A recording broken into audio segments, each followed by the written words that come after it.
Vamos a discutir la utilidad de las imágenes cardiovasculares para la detección de cardiotoxicidad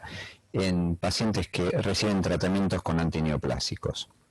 Hay mucha información al respecto, hay muchas guías, tanto de sociedades internacionales como de nuestra Sociedad Argentina de Cardiología, para consultar al respecto. Lo que vamos a decir en primer lugar es que la cardiotoxicidad no es simplemente disfunción ventricular,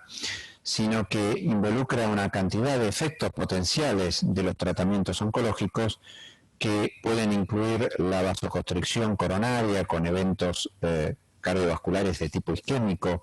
tanto a nivel cardíaco como a nivel periférico, afectación pericárdica específicamente y con la radioterapia mediastinal, trombosis con algunas drogas con efectos trombogénicos, arritmias ventriculares, afección de válvulas cardíacas y la disfunción ventricular. Así que todo esto incluye el escenario potencial de la cardiotoxicidad. Sin embargo, nosotros vamos a focalizar esta charla en lo que hace referencia a la disfunción ventricular y a la detección precoz de la disfunción ventricular. Y cuando hablamos de evaluación de la función ventricular, tenemos que entender que estamos evaluando múltiples aspectos dentro de un mismo órgano como es el corazón. Por un lado estamos evaluando la función de cámara, es decir, la respuesta de las cavidades cardíacas, particularmente los ventrículos, a la hemodinamia en general, y esto está muy influido por condiciones de carga y por condiciones de contractilidad. Entonces, tenemos varios parámetros que permiten evaluar la función de cámara, pero esto no implica necesariamente que estamos evaluando la totalidad de la función ventricular. También podemos evaluar la función de fibra, es decir, la respuesta de la fibra hemocárdica, que va a estar influida por las condiciones de carga, pero es un poco más independiente. Y esto lo vamos a hacer con técnicas avanzadas de deformación miocárdica. Por supuesto, también está la función diastólica, es decir, la capacidad del ventrículo de relajarse apropiadamente, y esto lo podemos evaluar muy bien con Doppler, y hay ya varios parámetros que nos muestran que los pacientes con cardiotoxicidad pueden precozmente mostrar signos de disfunción diastólica. Y también podemos evaluar la hemodinamia, es decir, las presiones de llenado, el volumen minuto cardíaco, parámetros que no son muy utilizados para evaluar cardiotoxicidad, pero que con ecocardiografía y con resonancia podemos hacer muy bien. Siempre que la ecocardiografía es una excelente técnica, reproducible, bedside, que es inocua desde el punto de vista biológico, pero que tiene varias debilidades. La reproducibilidad en algunos aspectos es limitada y muchas de las evaluaciones que hacemos son aproximaciones, estimaciones. No podemos hacer mediciones directas ni de flujos ni presiones, incluso cuando medimos los volúmenes. En general, la mayoría de los parámetros que utilizamos tienen asunciones geométricas que nos limitan en la evaluación. ¿Qué definimos por disfunción ventricular relacionada al tratamiento oncológico? Bueno, depende de las sociedades, pero la mayoría hablan de una caída de la fracción de eyección de alrededor de 10 puntos absolutos. Esto significa, por ejemplo, el 60-50. No es un porcentaje, sino un valor absoluto de caída por debajo del valor normal. El valor normal en general, según las guías, es alrededor del 53% de fracción de eyección para la guía americana y europea, 50% para la británica y la Sociedad Europea de Cardiología. Y la Sociedad Británica agrega además una disfunción posible cuando la caída es de más de 10 puntos absolutos a un valor mayor de 50 con una caída del strain asociado mayor del 15%, o posible a la caída de una fracción de eyección de menos de 10 puntos a un valor menor de 50 o la caída del strain más del 15%. Cuando evaluamos fracción de eyección, que es uno de los parámetros que más necesitamos para definir cardiotoxicidad, tenemos que recordar que por lo menos con ecocardiografía, como dijimos, tenemos diferentes formas de evaluar la fracción de eyección, pero la más usada es el Simpson biplanar. Y el Simpson es una técnica que estima los volúmenes ventriculares en base a una serie de asunciones geométricas y que además requiere una buena ventana ultrasónica. La variabilidad, lamentablemente, de la determinación del Simpson para la fracción de eyección es bastante grande, y eso hace que caídas tasas de la función ventricular puedan no ser detectadas por esta técnica, que es una técnica que no es muy sensible y no es muy específica y es bastante operador dependiente. Y entonces estamos dentro del margen de error cuando evaluamos la fracción de eyección por Simpson, salvo que la caída sea muy significativa y entonces es muy poco probable que haya error. Técnicas tridimensionales son más reproducibles y tienen menos asunciones geométricas, por lo que la ecografía tridimensional aparece como una opción interesante en este tipo de pacientes, fundamentalmente porque limita bastante la variabilidad interobservador. Sin embargo, dependen de una muy buena ventana y además no todos los equipos tienen la posibilidad de hacer ecografía tridimensional, son equipos costosos, con software limitados y por lo tanto en general es el Simpson la forma habitual de evaluación de la función ventricular. Cuando uno compara con la resonancia como gol estándar, vemos que el TACOL, que ya no se usa para evaluación de fracción de eyección, el TACOL era una evaluación basada en modo M, tiene muy baja sensibilidad, esto es porque evalúa solamente una región basal del ventrículo izquierdo donde corta el modo M, pero cuando evaluamos los otros parámetros que sí se usan, como la fracción de eyección por Simpson biplanar, vemos que la sensibilidad para detectar cambios por menos de 50 es muy baja. En cambio, la especificidad en general es alta. La ecocardiografía tridimensional tiene un comportamiento un poco mejor que el Simpson biplanar, pero tampoco es muy entusiasta los resultados, porque como vemos la sensibilidad está alrededor del 50%, con un valor predictivo positivo bajo y por supuesto un valor predictivo negativo muy alto por su buena especificidad. Acá vemos los gráficos de Blan-Allman y vemos cómo la fracción de eyección por eco biplanar, que es lo que tenemos en el cuadrante superior derecho,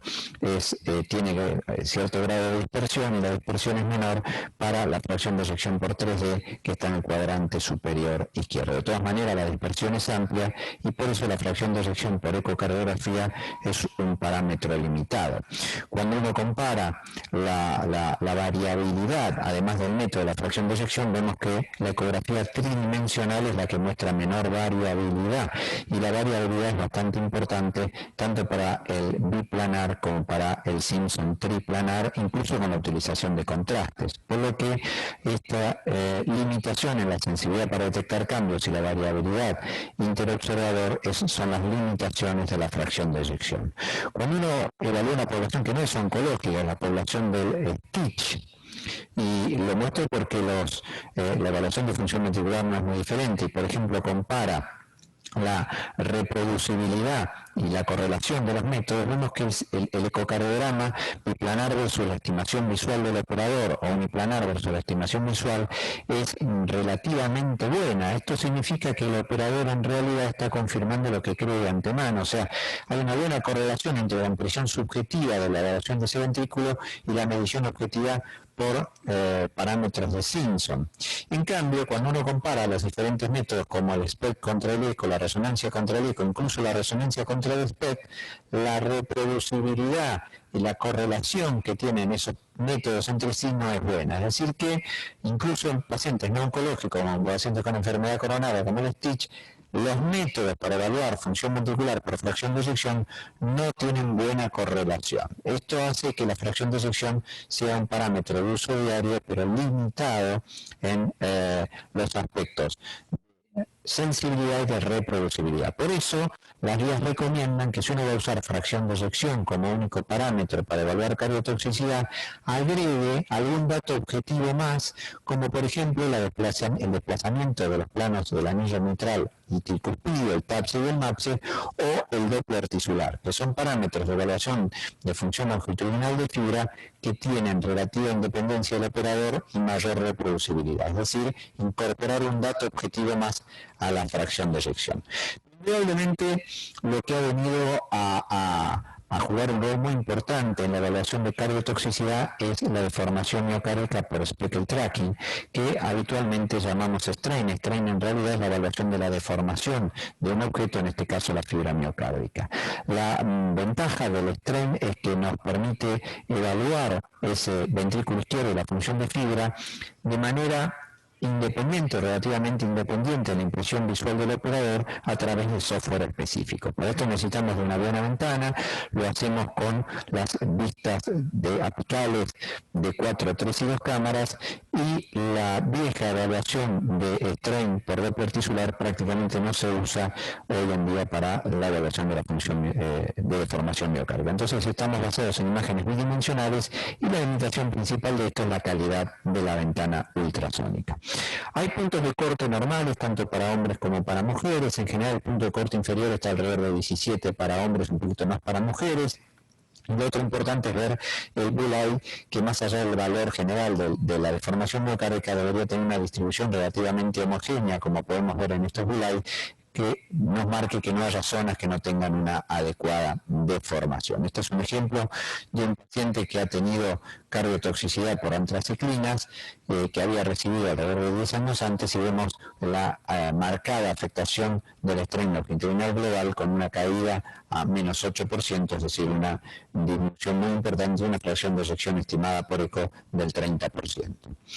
Cuando uno compara los diferentes métodos entonces de evaluación de cardiotoxicidad, vemos que, por ejemplo, en este trabajo el strain longitudinal global fue el que mejor se comportó comparado con otros métodos, incluso como el strain rate sistólico y diastólico y las velocidades sistólicas y diastólicas tisulares, mientras que el strain circunferencial y el strain radial no tuvieron buena parámetro de discriminación, por eso no se están usando en cardiotoxicidad. Entonces usamos el strain longitudinal global, que lo evaluamos desde las vistas apicales. Ahora, esta tabla que es un poco difícil de leer, lo que nos está diciendo básicamente es que lamentablemente entre las diferentes marcas y software todavía tenemos variabilidad. Y entonces si uno evalúa un paciente con un equipo y después el próximo control lo hace con otro, los resultados pueden no ser comparables. Por eso, dado que todavía tenemos variabilidad, se recomienda seguir a un paciente siempre con la misma marca y equipo para tener una buena correlación, porque lamentablemente los software tienen cierto grado de dispersión que está mejorando y estamos disminuyendo la variabilidad entre las marcas líderes. Como podemos ver, había un coeficiente de correlación con software más antiguo de 0,79, ahora estamos en 0,94, pero de todas maneras los resultados todavía no son comparables, por lo que se recomienda que el seguimiento de un paciente se haga en el mismo centro, con el mismo equipo que se lo viene evaluando, para tener una en los resultados. Otra pregunta ¿es lo mismo un experto en la técnica que un novato? Y bueno, por supuesto no, pero para el strain longitudinal global, que es el que usamos en cardiotoxicidad, la curva de aprendizaje afortunadamente no es compleja, y después de los 50 estudios se puede considerar a la persona relativamente un experto. Esto se hizo incluso con estudiantes de medicina, con fellows, y se vio que los estudiantes de medicina tal vez tenían un desempeño un poquito menor, pero también podían tener una adecuada curva de aprendizaje. Entonces el ecocardiografista tiene que ser un ecocardiografista entrenado en la técnica, pero la curva de entrenamiento es relativamente rápida. Esta misma conducta no se reprodujo en el strain circunferencial y radial, con lo cual, además de la variabilidad que tiene la bajo poder de discriminación, tiene una curva de aprendizaje un poco más compleja, así que no estamos en este momento aplicando strain longitudinal ni circunferencial para evaluación de cardiotoxicidad. Cuando uno compara los diferentes métodos, ahora tratando de integrar todo, vemos que la fracción de eyección 2D, cuando uno compara pacientes sanos, controles, con pacientes con cardiotoxicidad y con pacientes oncológicos sin cardiotoxicidad, en la primera de las curvas no tenemos una buena discriminación, sí con la fracción de eyección tridimensional, sí con el strain longitudinal global, no así con el circunferencial, sí con la resonancia con fracción de eyección, y no tiene muy buen comportamiento la resonancia para evaluación de strain longitudinal global y circunferencial. Por lo tanto, las tres técnicas que más discriminación para evaluar un paciente con verdadera cardiotoxicidad hoy tenemos son la ecografía tridimensional, el strain longitudinal global evaluado por ecocardiografía y la resonancia evaluada por la fracción de eyección evaluada por resonancia, que son los métodos que habitualmente utilizamos cuando necesitamos definir si un paciente tiene o no cardiotoxicidad. Y en este sentido hay un trial, que es el SUCUR trial, que randomizó pacientes a tratamiento cardioprotector en función de que sea guiado por los resultados del strain o por los resultados de la fracción de eyección, y como oscuras, aquellos que fueron guiados por los resultados del strain lograron mantener la fracción de eyección, cosa que no ocurrió en los pacientes en los cuales la estrategia para evaluar cardiotoxicidad era a través de la fracción de eyección. ¿Cómo evaluamos la función diastólica? Lo evaluamos por los parámetros habituales, hacemos los patrones de llenado con Doppler pulsado, el Doppler tisular, evaluamos las presiones pulmonares, el flujo de venas pulmonares, el tamaño de la aurícula izquierda, y las guías nos dicen claramente qué parámetros necesitamos evaluar. Lo más importante para evaluar la función diastólica es tener el parámetro previo del paciente y ver si ese paciente genera alguna función diastólica en el seguimiento. Por supuesto, la función diastólica está muy influida por las condiciones de carga, y es muy importante tratar que el paciente esté con condiciones de carga similares a los controles previos. Esto es difícil a veces de lograr y hay que recordar que estos pacientes a veces están con situaciones de deshidratación por intolerancia digestiva, vómitos, con lo cual las condiciones de carga pueden ser complejas y en cambio la función diastólica puede no estar representando verdadera cardiotoxicidad sin un cambio en las condiciones de carga. Esto hay que tenerlo muy presente en el momento de la evaluación. Nunca hay que olvidarse del ventrículo derecho. El ventrículo derecho puede ser un marcador precoz de cardiotoxicidad. No es fácil evaluar el ventrículo derecho. Lo hacemos a través de técnicas indirectas como el movimiento del anillo tricuspidio, que algo hablamos, el área de acortamiento fraccional, que es de alguna manera evaluar cuánto acorta ese ventrículo derecho, parecido a lo que sería una fracción de eyección, pero no es una fracción de eyección porque lo que estamos midiendo no es un volumen, sino áreas en 4 cámaras. Podemos evaluar el Doppler tisular, hay distintos parámetros, pero básicamente evaluamos la función sistólica con la onda S de la pared libre y función de la caída de la onda sistólica nos puede sugerir la presencia de cardiotoxicidad e indudablemente las técnicas más avanzadas como la ecografía tridimensional del ventrículo derecho que sí evalúa volúmenes y permite evaluar fracción de eyección derecha o la evaluación de la deformación de la pared miocárdica a través del strain de la pared libre del ventrículo derecho son técnicas mucho más sensibles y específicas para detectar cardiotoxicidad con afectación del ventrículo derecho. Así que en conclusión, la fracción de eyección es uno de los parámetros centrales para la determinación de cardiotoxicidad y está en las guías como un central en la definición de cardiotoxicidad. Sin embargo, tiene una variabilidad significativa tanto a nivel interobservador como también entre los diferentes métodos de evaluación de la fracción de eyección. Está muy influido por las condiciones de carga y por lo tanto cuando uno evalúa con fracción de eyección debería incorporar un método objetivo adicional como el Doppler tisular o el desplazamiento de los anillos mitral y tricuspidio. Idealmente, si uno dispone, debería tener una evaluación de cardiotoxicidad en el paciente con evaluación de strain por speckle tracking y utilizar siempre el mismo equipo y el mismo software para el seguimiento del paciente por la variabilidad que tienen las diferentes marcas de equipos y siempre tratar de evaluar la función diastólica con las condiciones de carga habituales del paciente y la función del ventrículo derecho. Cuando hay dudas, considerar que puede ser variabilidad del método y no una verdadera cardiotoxicidad y evaluar con métodos alternativos antes de poner el sello de cardiotoxicidad, salvo que el diagnóstico sea muy claro, porque las consecuencias de definir que el paciente tiene cardiotoxicidad pueden ser complejas para el tratamiento oncológico y estar muy seguros de que no es un cambio en condiciones hemodinámicas de carga del paciente o una limitación de la variabilidad del método. Muchas gracias.